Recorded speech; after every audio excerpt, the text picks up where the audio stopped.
We've done quite a lot of work looking at the banking system and the capital.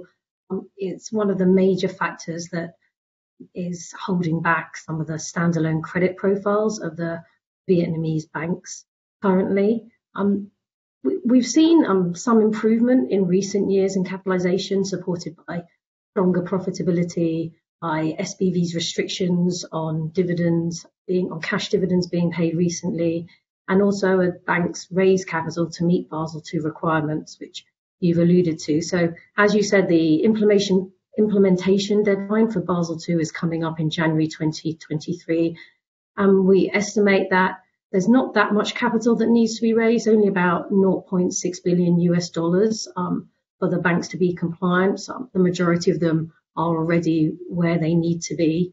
But that might, compared to international peers, the Vietnamese banks still look relatively thinly capitalized. If I put this into perspective, the average capital adequacy ratio of Basel II compliant Vietnamese banks, is a little over 10%. But if we compare that to banks in kind of other major South and Southeast Asian markets, they're at, around the 20% mark. So there's still a way to go versus international peers.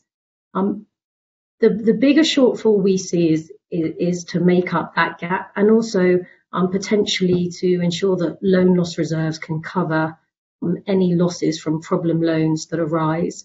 We did some calculations on this a couple of months ago, and if we wanted the banks to kind of have a capital adequacy ratio of around 10%, so still lower than international peers, but with covering potential losses from all problem loans, we'd be looking at about closer to $11 billion of capital being needed.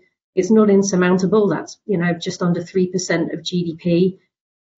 The over 50% of that shortfall, though, is driven by the state banks due to their lower capital position. I would say, though, these numbers have come down a bit from where they used to be, but banks are still targeting double-digit loan growth. So even though they're very profitable, they're using those profits to grow going forward. So capital accumulation organically is going to be slow. There'll be some, but it probably won't be a significant amount.